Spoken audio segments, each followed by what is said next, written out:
Welcome to Fronteras, a program that explores issues at the border and beyond through the lens of arts, culture, and history. I'm Norma Martinez with Texas Public Radio in San Antonio. Texas lawmakers passed a bill last year that has shaken up the teaching of race and history at colleges and universities. Critics say these regulations have constrained the conversations they have in the classroom of race, culture, and inequality. Some universities are consolidating departments dedicated to race and gender. Others are eliminating them altogether. Many students, faculty, staff, and advocates are not staying silent. PEN America, a nonprofit that champions free expression through literature and human rights, responded to policies passed by Texas A&M that ended its Women's and Gender Studies program and resulted in allegations of censorship. PEN America organized a group of prominent authors that included Sandra Cisneros and Libro Traficantes, book traffickers, to rally against Texas A&M's focus on eliminating so-called race and gender ideologies in the classroom. Today, we're talking with Jonathan Friedman, Managing Director of U.S. Free Expression Programs with PEN America, and with independent filmmaker Soco Aguilar, who released a short documentary on February's public forum at A&M. Friedman says what's happening at Texas colleges began years ago with controlling what's taught in K through 12. One of the first moments I started really paying attention to this actually was in Texas in 2021. And it was when a few authors told me that there was a school district in Leander ISD in Texas, that was basically where you had a school board that had been pressed by parents repeatedly to abandon a new English literary curriculum that they had adopted. And a lot of the complaints were really centered on the content of these books and this idea that essentially if some parents thought that the content of those books shouldn't be available to their own kids, then those books shouldn't be available to anyone's kids. And, from there, it really quite quickly started spreading from one school district to another and into the state houses. And it wasn't just in Texas, but in Texas in particular, there was an effort that started advancing in the legislature to basically penalize public schools if they taught certain topics. At first, they defined that which they didn't want taught as materials associated with the 1619 Project from Nicole Hannah-Jones and the New York Times. But it didn't really remain just that. Over time, they started using other ways of talking about what it was they didn't want taught. They said there was a list of quote-unquote divisive concepts that they didn't want taught in schools, or they didn't want diversity, equity, and inclusion taught, or they didn't want race and gender ideology. You essentially had in Texas and in elsewhere this two-front assault that was coming on the one hand from state legislatures and on the other hand bubbling up in local communities. And a lot of the initial laws that were proposed weren't specific about applying only to K-12 schools. They were written in a way that they would apply to schools and colleges and universities. And, there are differences in terms of the academic freedom and the freedom to learn that we associate with K-12 versus higher ed. But over time, essentially neither one of these campaigns, so to speak, dimmed. What happened is they evolved in slightly different ways. So you have efforts in local communities, which have continued to aggrandize and lead to more and more book bans, especially from school libraries.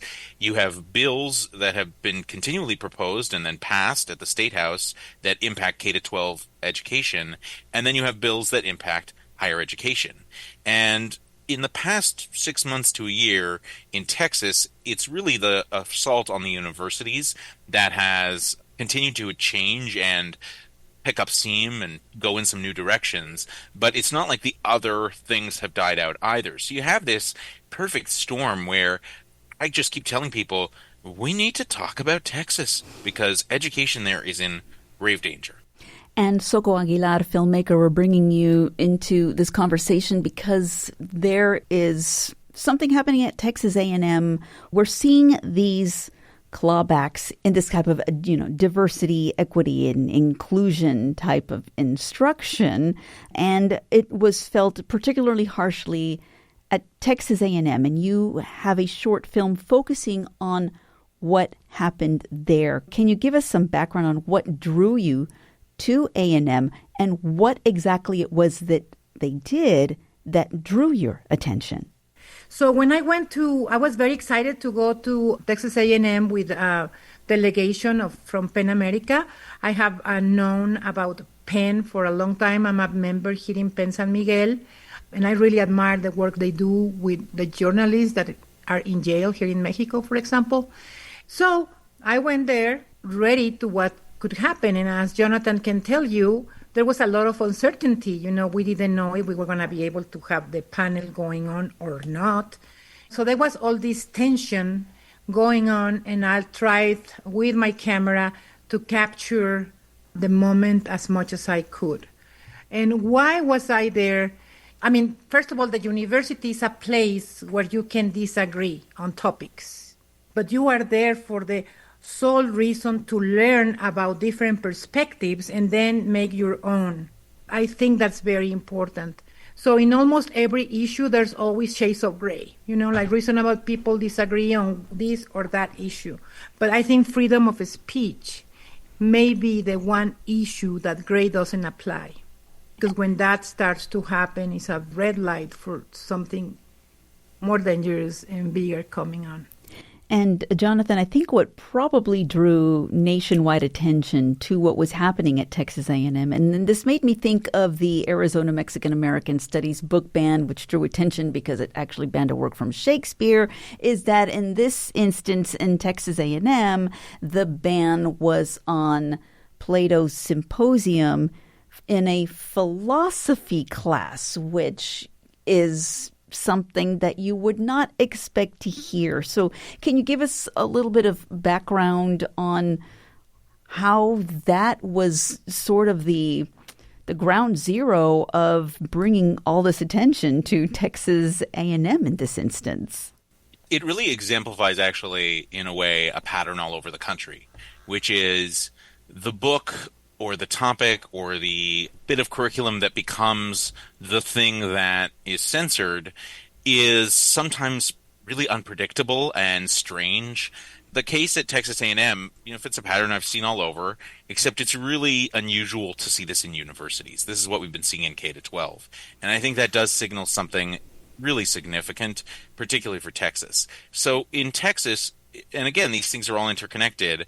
Last year, they passed a bill, SB 37.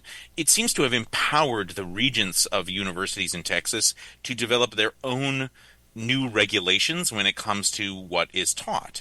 And, the way that the American university has evolved certainly is distinct within the world, but what's distinct about it is this really deep embrace and defense of academic freedom, the vital importance of free thought and of expertise in our universities being independent from politics, from political pressure, from political preference.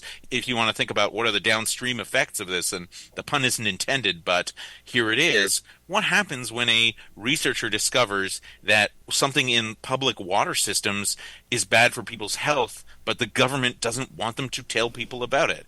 And so in Texas, there's a version of this that is advancing, and at Texas A&M, the particular shape it's taken is a curricular audit, an effort to screen all the courses taught at the university. And what's been reported is that this is chaos. What does it mean to not teach about race and gender ideology?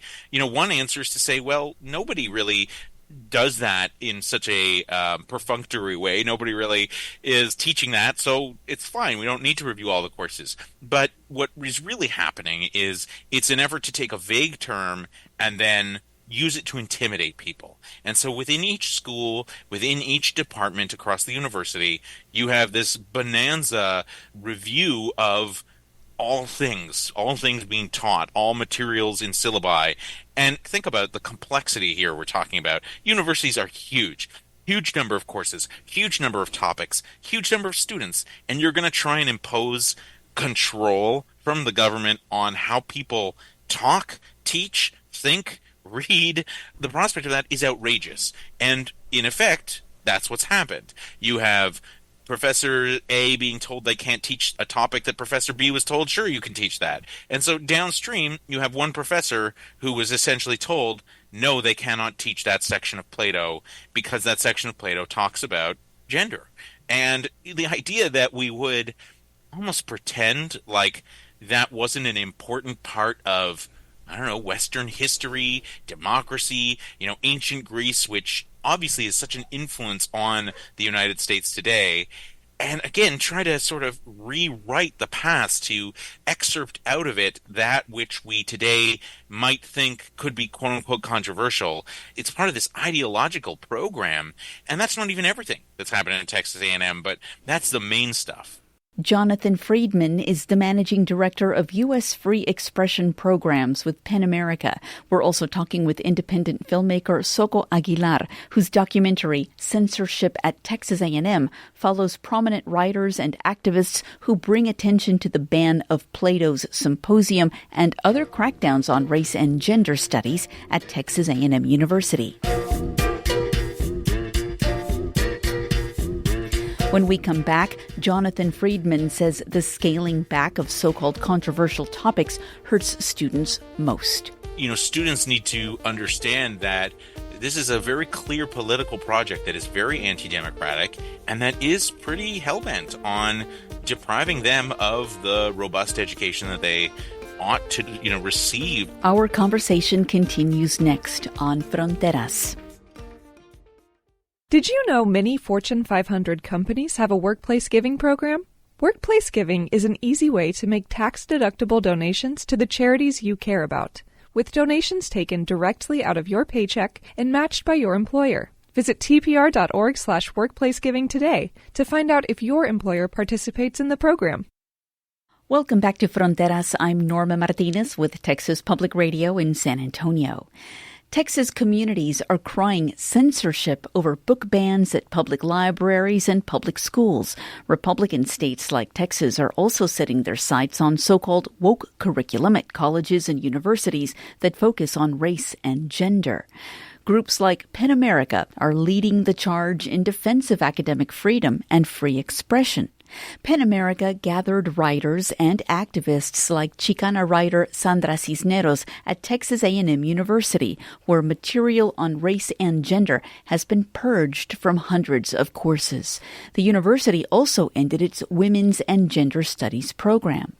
The gathering is highlighted in Soco Aguilar's short documentary, Censorship at Texas A&M. Aguilar's next focus is a documentary in the works about Sandra Cisneros called Sandra Cisneros Uncensored. Cisneros' classic House on Mango Street is a frequent title on book ban lists. Soco Aguilar says she's no stranger to censorship. As she tells us in this conversation with PEN America's Jonathan Friedman, she was working with Mexican filmmaker Lourdes Portillo on a documentary for Frontline about former Mexican President Carlos Salinas de Gortari and the 1994 assassination of Mexican presidential candidate Luis Donaldo Colosio. So when I was with Lourdes, we started doing a documentary that the working title was The Rise and Fall of Carlos Salinas, the president of Mexico back then. The assassination of Colosio had just happened.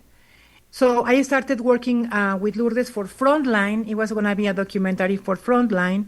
So for a year, I did a lot of research. When, back then we didn't have internet. So you had to go back and forward to Mexico, get all the people who were going to be interviewed, and try to find all these photos from the newspapers that were very problematic, like one when Carlos Salinas was in the first page of a newspaper because she had killed the person who worked at his house, and they said that it was an accident. So that paper was impossible to find in Mexico City, so I had to go to Washington, D.C. to find that paper.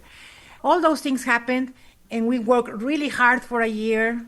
And one day they knock at the door at our office on Bryant in South of Market in San Francisco, and they tell us that they have to take away all the material that we had. Who is they? It was a guy sent by the producer that we were in touch in LA. And we said, why? And I said, well, those are orders from above and we have to take the materials away. So they took them away. It was a shock. Lourdes was very, very sad, and it really affected her for a while. And I decided from then, I'm never going to work on anything political. But here I am. I'm back. You know, but you're also working on the Sandra Cisneros film, this documentary, which is about her being uncensored, which obviously is also rather political. Can you give us a little bit better of a tease on that Sandra Cisneros documentary and maybe give us an idea of when we might be able to see that? So about Sandra, that's really interesting. I met Sandra some 30 years ago, but we lost touch. We didn't have any contact for many years until we unexpectedly reconnected in San Miguel de Allende, where Sandra lives, and I live part of the time too. So it was really nice to hear her voice. You know, she has very unique voice in both ways, what she writes and the way she talks. So we reconnected some years ago. And, you know, the person who introduced me to Sandra was Lourdes Portillo. So we started trying to bring Lourdes down to San Miguel and see Lourdes. And all of a sudden, Lourdes tells us that she's sick. She has a cancer and she was going to die in 6 months. So Sandra went to visit Lourdes, I went to visit Lourdes, and there was like this feel of very deep sorrow that nobody had documented Lourdes' life, what she was still alive. So I thought that it was very important to document Sandra's life, and I talked to her about that. She's 71, but she's very active. You know, she goes up and down and travels a lot, and I thought it was very important because her life, it sets an example for many women and for many Latinas, not only writers, but in general. And also, you know, she has faced this censorship, not only now, but it's been like many times, you know, with the House on Mango Street, with Women Hollering Creek, and now also with My Wicked, Wicked Ways. And of course, you cannot isolate Sandra and her life from the political arena where we are right now, you know. So it's very important to include all that because it's important to give context to the documentary on what's happening. Well, Jonathan, shifting back to that panel at Texas A&M, which Soko caught on her short documentary, Censorship at Texas A&M, Sandra Cisneros was on that panel. Write poetry. Because poetry is the path to the truth you didn't know you knew. And the wonderful thing about poetry, it's eventually going to compose from rage to transformation. When you get to that door, you will know it. And that's why poetry is so powerful. It is truth-telling. And that's why politicians don't write poetry. There were many individuals, also very esteemed writers on that panel. And the people who were there to listen to this panel, they knew what they were there for. But there is a whole student body that may not know that this is happening to their curriculum. And so can you give us an example of how PEN America and yourself, you know, how you're trying to preserve this freedom of expression for even those individuals who might not know that they're potentially losing that right? I think a lot about that actually with, you know, I mentioned earlier we are in basically the 5th year of the effort to ban books from schools or censor K-12 or university level education. So what that means is you have students for whom their entire high school experience involved these kinds of political battles. And if they were sort of inured or comfortable with the removal of books from their high schools, you know, there's a risk that they become accustomed to that at the higher education level as well. And so, you know, part of our effort in going to Texas A&M was to, you know, meet with students, meet with faculty. We met with some senior administrators and, you know, bringing writers as reflective of our mission at Penn to kind of champion that freedom of speech from writers, to inspire further writers, to kind of defend the traditions of writing, but also extend solidarity and support for those who are being impacted. And so we did the panel on campus, and we tabled on the campus for a day, giving out copies of Plato's Symposium, which I know Soko was in the video as well. And that was a really interesting opportunity to just engage with passersby. Here's a group of athletes, and what do they know about this? And here's another group who are, coming to or going to class. I'm neither left nor right, but I think that if you ban something from school, especially public school, I don't think that's right. For many, there was a sense that they were against this, that they were concerned about it. There were very few who didn't know anything about it, but there were also not many who felt that they totally understood it. And then, of course, you're in the funny position of trying to explain this. Why did they ban Plato anyways? And it doesn't even make sense. It doesn't actually fit a kind of rational understanding, because so much of the time censorship is kind of like a circus. It is kind of absurd. We're seeing this in school libraries and public libraries and now universities, where people will tell you they're afraid of saying the wrong thing, but nobody really knows what the wrong thing is. And of course, this is, what's so dangerous is that this spreads, and suddenly you find yourself giving a lecture you've been giving for 40 years, but now you don't really want to say, explain those topics in that way that might upset anyone. That's such a dangerous way of approaching education, because if you're not thinking freely and answering questions from students in a kind of spirit of curiosity, then that's not education. That's actually not educating people. Education is about, I think, very much about inspiration and going where people's interests are. You can't really teach properly if you're always worried about saying the wrong thing. And so, what we're doing now is partnering with other groups in Texas to really try to encourage students to get more informed and take actions and speak out. And across the state, we are seeing not only these policies about what professors can't teach, but at the University of Houston, there's a mandate for professors to sign a new statement that they won't, quote unquote, indoctrinate students. At UT Austin, there is a policy that professors can't teach certain controversial topics, but again, nobody knows what that is. And then at all these universities across the state, there's this effort to just cancel and eliminate, or quote unquote, they say they're consolidating, but they're also eliminating departments that are dedicated to the study of African American diaspora or Mexican American studies or women and gender studies. And so, students need to understand that this is a very clear political project that is very anti-democratic and that is pretty hell-bent on depriving them of the robust education that they ought to, receive and have the opportunity to learn as they prepare for to be citizens of the future. And, this seems like something that has snowballed. You said this is something that has been going on for a few years now, but it seems to be just really picking up momentum. And I'm wondering, are we too far gone? Can some of the changes that we've seen be reversed? We know that there's been some challenges in courts. For example, the short documentary mentioned it had a librarian who was one of the plaintiffs in the Llano Library lawsuit. 6 of my fellow plaintiffs and I filed a lawsuit against Llano County, and it just ended in December of 2025 when the Supreme Court of the United States declined to hear our case.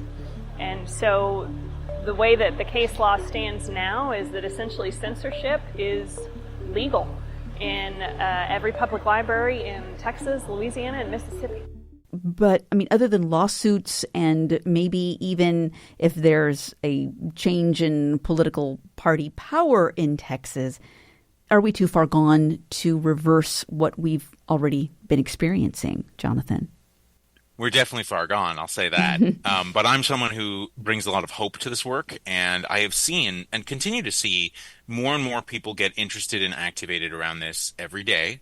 And the idea that we are all powerless in the face of this is, how we're meant to feel. And I think it's really important that we find community and solidarity, find other people who care about this, and make change. And so many important moments over the past 5 years have actually not happened from grandstanding national politicians fighting book bans, but in local communities, a parent, a teacher, a principal, a librarian. And so this is about mobilizing at the local level, re-engage, lean into your community, and ask yourself, do you really want to live in a society where there are certain topics that you can't get a book on at the public library. The Llano Library case is such a colossal disappointment for freedom of expression, and it has given now free rein for the library board there to censor at will.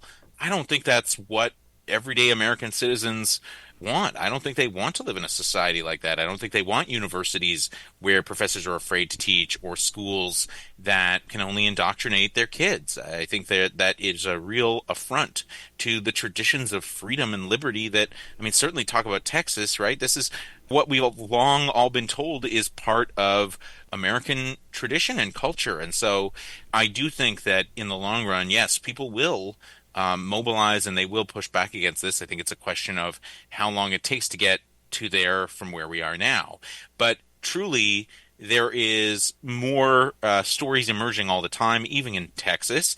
In the time since I was at Texas A&M, we had a new story hit that is from New Braunfels school district, and it involves the removal of over 1,500 books from the school. And it is such an astonishing array of classic texts and biographies and memoirs. And, it's happened at all levels of school, elementary, middle, and high. And it's in reaction to a law that passed last year, SB 13. But as usual, you have a vaguely worded law, and you have someone locally who has decided that the best way to implement it is in a kind of whole cloth screening of the entire library collection. And so what they did was use AI to identify books that might have quote unquote adult content.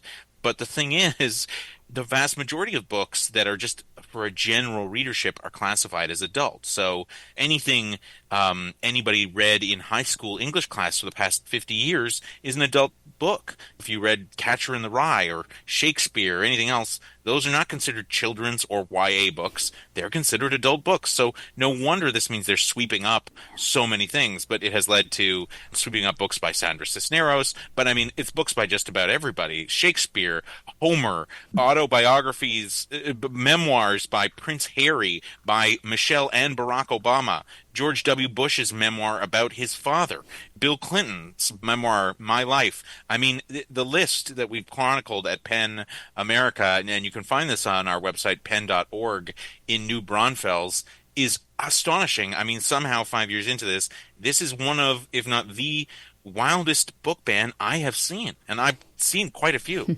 If I can add something, it's going against being human. I love etimologías grecolatinas, Greek, Latin etymology. And the concept of university means, a totality, a whole. The concept of philosophy, when we talk about good Plato, is love for wisdom. And we're going against truth, against humanity, against wisdom. It's really absurd, I think. I think arts are also a way to educate people about this, because there might not be people who are sort of involved in this news of what's going on, but they are watching movies. They are reading the books that they can get their hands on. Could you, tell us about why you think filmmaking is so important in being able to educate the community? My dream is that the documentary, this short one, and then later on Sandra's, reaches wider audiences. And there's no this is bad, this is good. They're just seeing something in a very objective way, what the camera lens sees. And in this little piece, I am very happy that we can do something about it, So I think this is the beauty about a film, that it can tell you that you are powerful, you can do something about it, and you're seeing the story passing by your eyes. As a young student said there, I'm being here witnessing the story passing in front of me because the civil rights movement is still not over. I feel like a lot of people my age don't really realize that the civil rights movement is not over. It is still going on to this day, and it's not a thing of the past. And people like Sandra showing us that the history is more than just from the past. It is today. Free Plato! Jonathan Friedman is Managing Director of U.S. Free Expression Programs with PEN America. We're also talking with independent filmmaker Soco Aguilar. Aguilar's latest short film is called Censorship at Texas A&M. We have a link to the film at tpr.org. Aguilar is currently working on a feature-length documentary on Chicana writer Sandra Cisneros. Go to tpr.org to see a teaser from Soco Aguilar's forthcoming documentary, Sandra Cisneros Uncensored. Fronteras editors are Dan Katz and Yvette Benavides. Chiranga Cakewalk composed our theme music. Hear past episodes at tpr.org and on the Fronteras podcast. I'm Norma Martinez with Texas Public Radio in San Antonio. Thanks for listening.